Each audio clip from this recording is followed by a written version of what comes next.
छोड़ो, धर्मराज को कितना झेलना पड़ा इस जुए के कारण। तुम तो कौन से खेत के क्या हो, nothing. You are nothing my dear. न भजन का बल, न धन का बल, न बुद्धि का बल, न शरीर का बल, कोई बल ही नहीं है। धर्मराज में तो शरीर का भी बल था, धर्म का भी बल था, ठाकुर जी जैसे रक्षक उसके साथ में थे, फिर भी पतन हुआ, धर्मराज का राज्य छिन गया।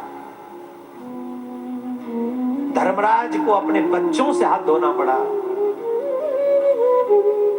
अभिमन्यु जैसा योद्धा छिन गया उनके हाथों से। किसके कारण? जुए के कारण। उनकी पत्नी का भरी सभा में अपमान हुआ। किसके कारण? जुए के कारण। हम अपने इतिहास से कोई शिक्षा नहीं लेते तो ये हमारी मूर्खता है। इतिहास इसलिए पढ़ना चाहिए, जो गलती इतिहास में हुई है वो हम न करें, वो अपराध हम न करें, बिल्कुल भी ना करें। ये हमारी रिस्पॉन्सिबिलिटी है। जुआ किसी घर में नहीं होना चाहिए। जहां जुआ होगा, हारे उसकी हार है, जीते तो भी हार, जीत गए तो भी हार ही है। जुआ जड़ है नाश की, ये विनाश करावे। ये विनाश की जड़ है, ये नाश करा के ही छोड़ता है। जिस घर में जुआ खेला जाता है, अभी हमारे पास में एक चेला आया, उसने कहा हम ऐसे ऐसे करता है। हमने कहा सुन, आज के बाद हमसे एक नोट कर ले भाई, हमारी बात, तुझे जो सेवा करनी हो करना दूसरों की, पर जिस जुए के पैसे से तू पैसा कमाता है उससे एक चाय भी हमको मत पिलाना कभी। ये हमने अपने चेले से कहा। तू अगर कहीं ऐसे पैसा कमाता हो जुआ बुआ से, उस पैसे से जो मेहनत की कमाई हो, उसमें से पैसे तो कितने चेलों को मिलता है सर हमें चाय पिलाने का। गिने चुने चेला है, पिलाते भी वही चाय। काफी लोग तो कहाँ बुलाएंगे इनको घर पे, बुला बड़ा कर हमारा वहीं रहो आप अपने घर, ठीक। चाय भी महंगी हो जाती है, आप आओगे बड़ा कहने दो। तो जो बुलाते हैं उनके यहाँ कभी कभार किसी के यहाँ चाय पीने को मिलती है, लेकिन वो चाय भी बने किससे? बोले मेरे मेहनत की कमाई के पैसे से, जिससे गुरु का भी स्वभाव दूषित ना हो, मेरे द्वार पर आए हुए अतिथि का स्वभाव दूषित ना हो। ये पॉइंट नोट करना चाहिए हम सबको। जुआ is not good my dear. Dharmraj जुए में द्रौपदी को हार गए, और जब द्रौपदी को हार गए तो दुशासन ने कहा जाओ, दुशासन से दुर्योधन ने, जाओ दुशासन, द्रौपदी को भरी सभा में लेके आओ, और याद रखना ना आए तो केस पकड़ के जबरदस्ती ले आना।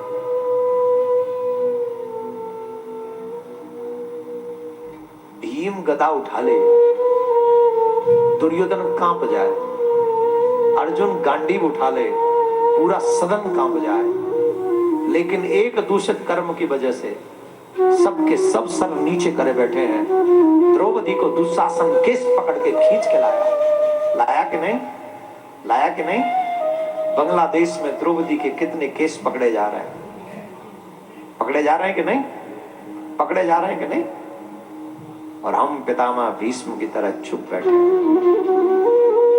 मौन बैठे, और अपने आप को हिंदू कहते हैं। जो मौन बैठे हैं वो बुरी मौत मरेंगे, याद रखना।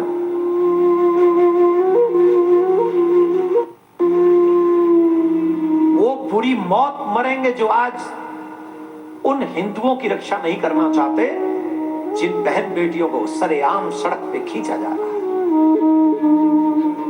उनके केस पकड़ के, उनके पैरों में रस्सी बांध के, और हम चुप बैठे। मुझे लगता है महाभारत का दृश्य पुनरावृत्ति कर रहा है। पुनः इस धरती पर महाभारत होने के कगार पर है, क्योंकि युद्ध तभी होता है जब स्त्रियों के सम्मान पे आंच आती है। द्रौपदी की भरी सभा में वो केस पकड़ के दुशासन का खींच के लाना, और फिर द्रौपदी का प्रश्न करना, और उस प्रश्न पे सबका मौन रहना, यह है महाभारत की सबसे बड़ी वजह। वो समुदाय, वो समाज मरा हुआ है जो समाज अपने धर्म, अपना देश और अपनी बहन बेटियों की रक्षा करने में असमर्थ है। वो मरा हुआ समाज, वो जिंदा नहीं है। हमारे धर्म की बहन बेटियां देश में, विश्व में कहीं भी रहती हो, उनकी रक्षा के लिए हम सबकी जिम्मेदारी है। हिंदू हिंदू हिंदू चिल्लाकर हम उन बहन बेटियों की इज्जत न बचा सके तो डूब मरना चाहिए हमको। क्या दोष है उनका? यही कि वो सिर्फ हिंदू है। हम किसी की बहन बेटी पे बुरी नजर नहीं रखते, तो कोई हमारी बहन बेटी पे कैसे नजर रखेगा बुरी? और बुरी नजर ही नहीं, सड़क पर खींचेगा उसे, और हम मौन रहेंगे। अपने आप की गिनती जिंदों में मत रखना। वो लोग जिंदे नहीं हैं, वो लोग मर चुके हैं। दिख रहे हैं जिंदे, मर चुके हैं जो इसमें भी अपना लाभ और अपनी हानि देख रहे हैं। जिंदे वो हैं जो अपनी बहन बेटियों की रक्षा करने के लिए चाहे प्राणों की बाजी लग जाए, लेकिन वो लड़ते हैं। यहां पर जितने लोग बैठे, याद रखना, तुम्हारा गुरु मौन नहीं रहा। तुम्हारे गुरु ने यूएन को लेटर लिखा है, जवाब मांगा है। दो जवाब, अगर तुम जवाब देने लायक हो तो। हम किसी का बुरा नहीं चाहते, लेकिन यूएन सुने, अगर हिंदुओं पर बुरा हो और तुम मौन रहो तो तुम्हें भी रहने का कोई अधिकार नहीं, तुम भी किसी लायक नहीं। जब जब ध्रुव कोई स्त्री क्वेश्चन करे और समाज पर उसका उत्तर ना हो, तो समझना उस समाज को मरने का ही अवसर प्राप्त होगा। वो समाज सिर्फ मरेगा, डूबेगा, और कोई नहीं बचाता। कौरव दल से झेला पांडवों ने भी बहुत। जुए पे दाव लगाने वाले भी दुखी हुए, और जुआ जीतने वाले तो नष्ट ही हो गए। ये इतिहास है हमारा। हम आपको सिर्फ कहानी नहीं सुना रहे, हम आपको जागरूक करने का प्रयास कर रहे हैं। ये इतिहास है, this is my history. Draupadi ने पूछा, हे सभासदों, मुझे बताओ, जो व्यक्ति स्वयं को पहले हार चुका है, वो व्यक्ति अर्जुन की ब्याहता पत्नी को कैसे हार सकता है? क्या राइट है उसे? मैं अर्जुन की ब्याहता पत्नी हूं, धर्मराज की नहीं। और धर्मराज की पत्नी हूं भी, तो धर्मराज स्वयं अपने आप को हार चुके हैं पहले। और यही बात दुर्योधन के भाई विकर्ण ने कही थी। विकर्ण ने कहा, आप क्या कहते हैं, आप इनको दासी क्यों कह रहे हैं? बोले, मैंने इसे जुए में आज जीता है, इसलिए कह रहा हूं। विकर्ण ने कहा, सुनो, आपने पहले धर्मराज को जीता? बोले, हाँ जीता। तो अब धर्मराज क्या हो गए? आपके सेवक हो गए। बोले, हाँ मेरे सेवक हो गए।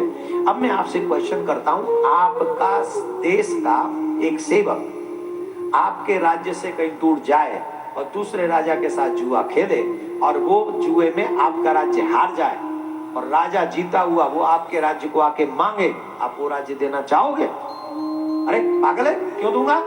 वो सेवक है, उसका क्या राइट है कि वो मेरे राज्य को दांव पर लगाए? बोले, यही बात है महाराज, जो धर्मराज पहले जुए में हार चुके हैं अपने आप को, वो तो आपके सेवक हो गए। वो सेवक जो है वो अर्जुन की पत्नी को कैसे हार सकते हैं? अरे तू जानता नहीं, है भाई भाई है, सब एक ही है। एक है तो भी अब वो आपका सेवक है, और सेवक किसी भी वस्तु को दांव लगा सकता है। ये जानते हुए भी दुर्योधन नहीं माना, और दुशासन से कहा, इस द्रौपदी की साड़ी खींच, इसे भरी सभा में निर्वस्त्र कर, ये दासी। कई लोगों को दूसरों की इज्जत उतारने में बड़ा मजा आता है, लेकिन जो इज्जत उतारने वाले हैं वो ये भूल जाते हैं कि एक दिन जब विनाश शुरू होगा तो पानी देने वाला भी नहीं बचेगा। दुर्योधन ये भूल गया कि उसके भविष्य में भी कुछ होने वाला है। द्रौपदी देख रही है, धृतराष्ट्र मौन, द्रोणाचार्य मौन, कृपाचार्य मौन, पितामह भीष्म मौन, सब मौन। जितने भी लोग यहां बैठे हैं, ध्यान रखना, जब तुम कोई प्रश्न करो, कुछ उत्तर चाहो, और जब उत्तर न मिले, उस समय याद रखना कि जब कोई तुम्हें उत्तर देने को तैयार नहीं है, तो शायद ठाकुर जी तुम्हें उत्तर देने के लिए अब आने ही वाला है। द्रौपदी ने दोनों हाथ ऊपर किए, हे द्वारकाधीश, हे कृष्ण, अब तुम जानो तुम्हारा काम। और जैसे ही कृष्ण कहकर दोनों हाथ ऊपर किए, भगवान श्री कृष्ण ने कहा, दुशासन चल दिखा अपना जोर, मैं भी देखता हूं तूने अपनी मां का कितना दूध पिया, मैं भी देखता हूं। खींच लगा अपनी सारी सामर्थ्य, और दुशासन खींचता गया। साधारण नहीं है दुशासन, 10,000 हाथियों का बल है दुशासन। कितने? कितना है? 10,000। और वो साड़ी खींच रहा है। साड़ी कितने मीटर की होती है माताराम? 5 मीटर कि 10 मीटर? 5। और द्रौपदी के समय में शायद 10 मीटर की होती हो, क्योंकि तब से हाइट भी तो हम लोगों की छोटी हुई। 5,000 वर्ष निकल गए। नहीं, हम सच बोल रहे हैं, ज्यादा 10 मीटर की होगी। अब 10 मीटर की साड़ी को 10,000 हाथियों का बल वाला दुशासन खींच रहा है। असर क्या हुआ? पसीना पसीना हो गया, मूर्छित हो गया, गिर पड़ा, और वो कहने लगा, खींचत खींचत हार गया, लगा दी पावर सारी है, पर पता नहीं चलता साड़ी के भीतर नारी है कि नारी के भीतर साड़ी है।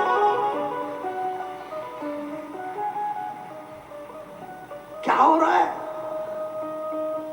तब द्रौपदी को पता तो था ही कि रक्षा करने वाला, और द्रौपदी का विश्वास देखो। रजस्वला स्थिति में एक ही वस्त्र पहनती देवी, और वो भी एक साड़ी है। और एक साड़ी को देवियों की सबसे बड़ी विपत्ति, अगर कोई सम्मान पे आए, दोनों हाथों से वो हाथ साड़ी पकड़ के बैठे, और द्रौपदी दोनों हाथों से ऊपर करके बैठे, कोई साड़ी का पल्लू नहीं पकड़ा। क्यों? बोले, जब तुम चाहते हो मेरी लाज चली जाए तो मैं बचा ही कैसे सकूं, और अगर तुम चाहते हो मेरी लाज रह जाए तो इसके क्या होगा कि मेरी लाज उतार सके। तुम आओ, तुम आओ, तुम जानो।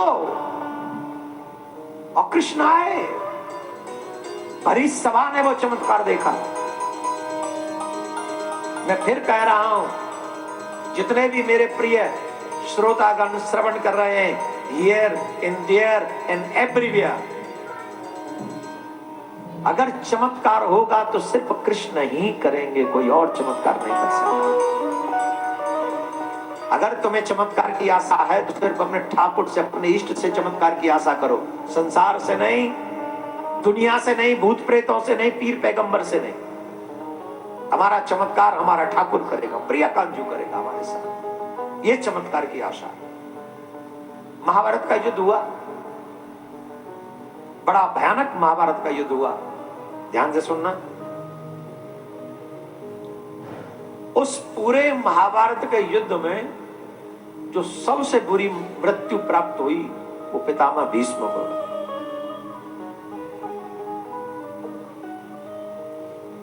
बहुत ध्यान से सुनिएगा। पितामह भीष्म को सबसे बुरी मृत्यु प्राप्त हुई। अर्जुन ने उन्हें बाणों की सैया पर लिटा दिया। इतने बाण मारे उनके अंग में, इतने बाण मारे, इतने बाण मारे, पूरा शरीर बाणों की सैया पर लेटा हुआ है। कष्ट कितना, इस बात का अंदाजा लगाना है तो एक लोहे की कोई कील लीजिए और यहां से वहां पार कर लीजिए, और एक दिन रखिए उसे, बस एक दिन रखिए, और फिर वो दर्द महसूस कीजिए। वो लोहे की कील नहीं थे, वो बाण थे, और सामर्थ्य युक्त बाण थे वो। साधारण वर्ण नहीं थे, तीरों से भर दिया पूरा शरीर, और युद्ध के बाद भी कई दिन जिंदा रहे उन्हीं बाणों की सैया पे। प्रश्न ये उठता है, पितामह भीष्म को ऐसी मृत्यु क्यों मिली? क्योंकि वो भगवान के भी परम भक्त थे, वो साधारण नहीं थे। आप ये ना समझे कि वो सिर्फ युद्ध ही करते थे, भगवान के परम भक्त थे, कृष्ण के परम भक्त थे। पर हुआ क्या बोले, हुआ ये सामर्थ्यवान होते हुए भी द्रौपदी के समय पर वो मौन रहे। जब द्रौपदी की साड़ी खींची जा रही थी, एटलीस्ट तब तो खड़ा हो जाना चाहिए था। और पितामह भीष्म खड़े हो जाते तो दुर्योधन का सामर्थ्य नहीं था, लेकिन पितामह मौन रहे। धर्म मिटता रहे और तुम मौन रहो, बहन बेटियों की इज्जत जाती रहे तुम मौन रहो, मंदिर टूटते रहे तुम मौन रहो, देश बटता रहे कटता रहे तुम मौन रहो, और अपने आप को जिंदा कहो, अपने आप को सामर्थ्यवान कहो। तो धिक्कारी नहीं आनी चाहिए इस बात पे? आनी चाहिए कि नहीं आनी चाहिए? 75 साल पहले, 80 साल पहले, 90 साल पहले जो हमारे पूर्वज थे, अगर वो भी मौन रहते तो क्या मुंबई खार घर में ये पंडाल लगता? जवाब दो। हम जैसे लोग कथावाचक होते? आप जैसे श्रोता यहां इकट्ठा हो पाते? जवाब दीजिए। ये किसकी बदौलत है? ये हमारे उन पूर्वजों की बदौलत है जिन्होंने बलिदान देकर हमें स्वतंत्र रखने की कसम खाई थी, हमें स्वतंत्रता दिलाने की कसम खाई थी। अब तो तुम ताली भी नहीं बजा रहे हो क्योंकि तुमने वो लड़ाई लड़ी नहीं ना। हमारे ब्रज में कहावत है, तुम्हें जब फूली फूली मिल रही है ना, गरम गरम फूली फूली, तो तुम्हें क्या पता रोटी किसको कहते हैं, रोटी कमाई कैसे जाती है, ये हम नहीं जानते हैं। एक 10-12 साल का बच्चा क्या जाने कमाई किसको कहते, वो तो बाप जाने। जो मुंबई की लोकल ट्रेन में धक्के खाते हुए जाता है, सुबह जाता है और शाम को आता है, और वो वही पता चलता है कि पॉकेट मार ली किसी ने बीच में से। कब धक्के पड़े अंदर, कब धक्के पड़े बाहर, ये वो बाप जानता है जो रात दिन अपने परिवार को सिर्फ रोटी देना चाहता है। ये बेटा नहीं जानता जो मोबाइल में लगा है, वो बेटी नहीं जानती जो सिर्फ मोबाइल से ही अपने आप को समझ रहे हैं कि हम तो 30 मार खा हो गए। ये वो बाप जानता है कि मेरे बच्चे कभी भूखे न रह जाएं, मेरे बच्चे अनपढ़ न रह जाएं। धक्के खा खा कर शायद तुम्हें रोटी खिलाने के लिए तुम्हारे बाप ने कितनी बार तो सिर्फ बड़ा पाव खा के ही दिन काटा होगा। मुंबई का स्ट्रगल लाइफ इजी नहीं है, बहुत मुश्किल है, लेकिन फिर भी हमारे माँ बाप ये प्रयास करते हैं। किसके लिए? हमारे लिए। वैसे ही हमारे पूर्वजों ने जो सहा है वो हम नहीं जानते, क्योंकि हमें तो फूली फूली मिल गई ना। हमें लड़ाई नहीं लड़नी पड़ी, हमें जेल नहीं जाना पड़ा, हमें अंग्रेजों के डंडे नहीं पड़े। हम लोग तो बस आजाद देश में हमारा जन्म हो गया, लेकिन इस आजाद देश को आजाद बनाए रखने की जिम्मेदारी तो है हमारी। हम फिर कह रहे हैं ये आखिरी पीढ़ी होगी जो इस देश को बचा सकेगी, और अगर ये आखिरी पीढ़ी मौन रही, शांत रही, तो आने वाला दोष भी इसी पीढ़ी को लगेगा कि इस पीढ़ी ने कोई ऐसा काम नहीं किया जिससे हमारी आने वाली पीढ़ी सुरक्षित रह सकती हो। इसके जिम्मेदार हम होंगे, आप होंगे। इसलिए जागो, उठो, अपने देश की सुरक्षा करो। राधे राधे। माता राम, हे माता राम, हे मैया, मैया 18 मिनट रह गई हैं, और आपको मैंने देखा था आप आई भी लेट थी। मैंने देखा जब आप आई और गई भी, सुनेगी भी नहीं अब। नहीं तू जा, अच्छा लौट आए, आ जाओ, आओ महारानी लक्ष्मीबाई। राधे राधे बोलना पड़ेगा। देखो हमने कल भी निवेदन किया था, कम से कम 7:15 बजे तक का समय आप हमारे लिए लाया करिए। हम बहुत दूर से आते हैं आपके लिए, और आते इसलिए हैं कि मुंबई में जो प्रेम और आनंद मिलता है, देखो इतनी जनसंख्या है, जितने पंडाल में दिख रहे हैं उतने पंडाल के बाहर भी दिख रहे हैं हमको, लेकिन एक भी व्यक्ति उठ के क्यों जाए? एक भी नहीं जाना चाहिए। कम से कम 7:15 बजे, 7 बजे तक तो एक भी नहीं। ये हमारी इच्छा होती है। आप जैसे उचित समझे आप अपने साथ वैसा कीजिए। तो कहां थे हम? कथा कहां सुना रहे थे? सबसे बुरी मृत्यु जो प्राप्त हुई वो पितामह भीष्म को। मैं फिर अपने देश के युवाओं को, बुजुर्गों को आगाह कर रहा हूं, अगर अपने धर्म को बचाने में हम लोग मौन रहे, अपनी बहन बेटियों के सम्मान को बचाने में मौन रहे, तो आने वाला समय हमें क्षमा नहीं करेगा, बिल्कुल भी नहीं करेगा। हम चाहे पत्रकार हैं, हम चाहे कथाकार हैं, हम चाहे कलाकार हैं, हम चाहे नेता हैं, हम चाहे अभिनेता हैं, हम चाहे जज हैं, हम चाहे वकील हैं, हम चाहे बिजनेसमैन हैं, हम चाहे वर्कर्स हैं, हम चाहे बॉस हैं, हम चाहे जो भी हैं, हम जो भी हैं वो बाद में है। पहले हम हिंदू हैं, पहले हम सनातनी हैं, और सनातन को बचाने की जिम्मेदारी पहले हमारी। पहली जिम्मेदारी सनातन की रक्षा,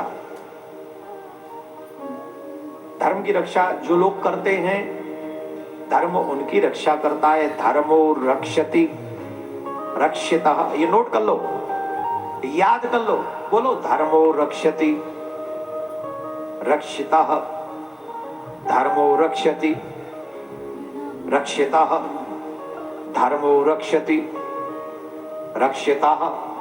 इसका मतलब जानते हो क्या है? जो जीव धर्म की रक्षा करेगा, धर्म उसकी रक्षा करेगा। सिंपल सी बात। और ये बात मुझे मालूम है, इसलिए बढ़ चढ़ के आवाज उठाता हूं। हम अर्जुन नहीं बन सकते, हम पांडव नहीं बन सकते, लेकिन उनके चरणों की धूल बनकर जो हमारे सामर्थ्य में है, हम वो सेवा कर सकते हैं। हम कर सकते हैं और करना चाहिए। कितने लोग हिंदू हैं जो हमारे उद्देश्यों को गड़बड़ करते? हिंदू ही है, पाम खींचते, तुम ऐसे नहीं करेगा। अरे करने देना भाई, तुम करने रहे, हमको करने नहीं दे रहे। पर वो भी ठीक है, जब रास्ते पे चलोगे तो कांटे आएंगे, उन कांटों को भी सहना है, गमों को पीना है, लेकिन फिर भी धर्मो रक्षति रक्षिता, धर्म की रक्षा करनी। उन सब की रक्षा, जो पांडवों ने धर्म की रक्षा की, तो भगवान ने पांडवों की रक्षा की। भगवान ने पांडवों की रक्षा की।